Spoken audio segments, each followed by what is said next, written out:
Hi and welcome to our webinar on 3D printing. This is an overview of 3D printing, the process and materials used. I am James Donnelly and my colleague is Laura McGirr, and we will be hosting this webinar. We are both innovation and technology specialists in engineering at Southern Regional College. Laura, if you want to start the webinar there. Okay, so we're just going to start with just a very brief sort of overview on what 3D printing is and why you might use it. 3D printing, it's quite a simple process, once you're at that stage of having a 3D CAD model. 3D printing is defined as sort of creating three-dimensional parts. It's through an additive process and it's building the part up in layers. It is also known as additive manufacture, so you may hear that term used instead of 3D printing at times. The reasons sort of why you might use 3D printing will vary depending on your need. You can use it just at very early stages, just to print a very rough and ready prototype to test out a concept, through to printing off sort of much more detailed parts, to maybe to test out the fit or feel of a product, or seeing how mechanisms work together, right through to producing sort of production ready parts that you can use and manufacture.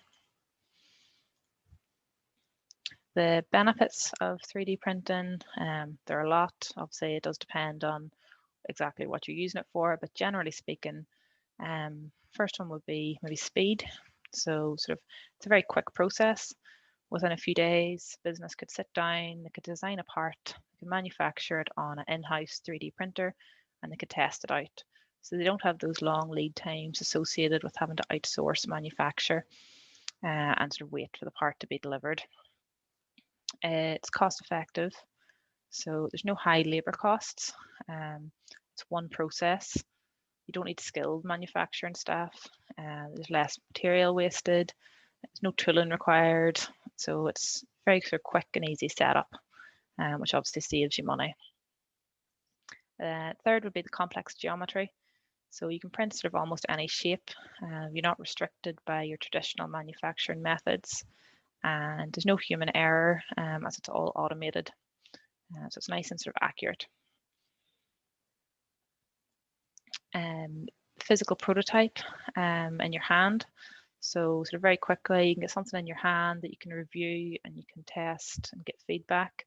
It means you can run through that process of having an idea, prototyping it and testing it multiple times quite quickly, meaning you can optimize your design before you get through to final production. Which brings us on to sort of product life cycle. It should give you a competitive advantage because you should be bringing a better product to market at a quicker speed. And the types of printer, there are many different types of printers and different printing technologies. 9 shown on the screen, but there are others, and they all have their different sort of acronyms. The one we're going to focus on today is just fused deposition modeling, FDM. That's the type of printer we have in the college, but it's also sort of one of the most common types that you'd find on your sort of desktop printers. The cost of these printers vary hugely, so you can actually get very cheap 3D printers sort of in around the £100 mark, right up to sort of hundreds of thousands. But again, your quality of your part is going to vary depending on what you've printed it on. FDM would be maybe one of the simpler printers to understand how it works. They have a reel of material which is fed into a nozzle that heats up the material and extrudes it out onto the printer bed, and it moves sort of back and forth across the printer bed and then builds it up in layers to create your three-dimensional part. I suppose your choice in what printer you're looking to use will sort of affect the quality and speed and the type of materials you can use. So there's a lot of detail in this as sort of what's the best printer for you, but it's something that you can look into a bit more detail when you're ready to print.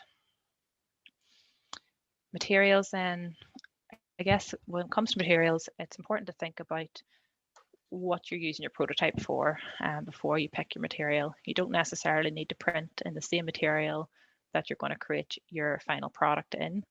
It really depends on the purpose of the prototype and what stage you're at. But generally speaking, we can print in a wide range of materials.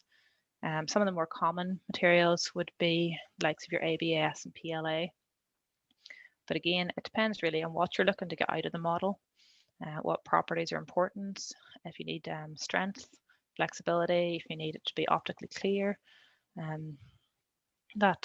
Those sort of decisions will affect what the best material is for you.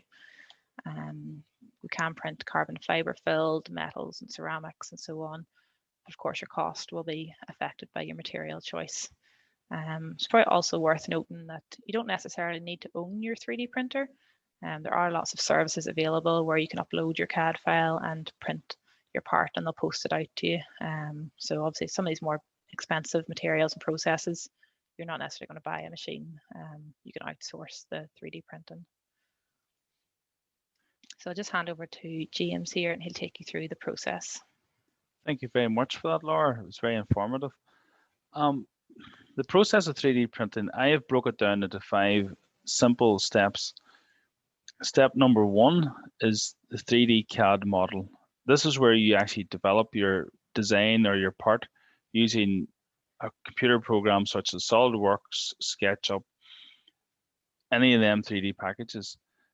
And step number 2 is creating the STL file from these programs. This is basically a save as in the software. Step 3 is whenever you import the actual step file into your 3D printer, and then you set it up retrospectively. Number 4 is the printing process itself, where this can normally take anything between half an hour until 2 or 3 days to print the part, as Laura was talking about earlier on. Number 5 is the post-processing. This is the finishing of the part as such. When the part is finished printing, sometimes you have to remove the support material, and you may want to either paint the part or machine it.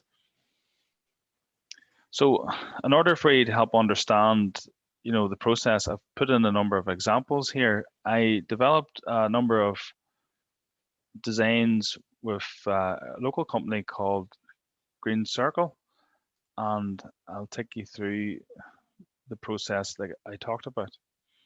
So number 1 is a very basic photograph I took of inside the 3D printer when the parts were finished. You can see the support material and the actual parts themselves. Figure 2 is basically a very quick overview of the actual part itself, looking down on it.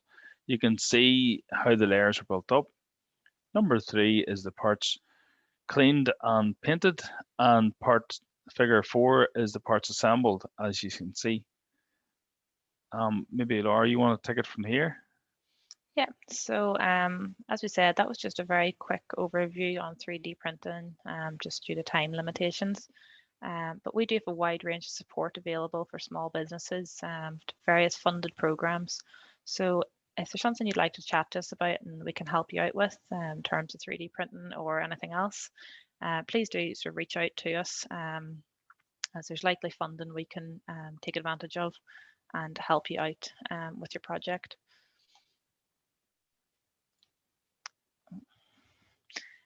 This slide just shows you some examples of the companies that we work with. We work with anything from sort of one man or one person businesses right through to large corporations. So that just sort of gives you a bit of an idea. And here we have our contact details. So please do take a note of them and reach out to us if you want to find out more about how we can help you. Thank you everyone for attending our webinar and hope to speak to you soon. Okay, bye.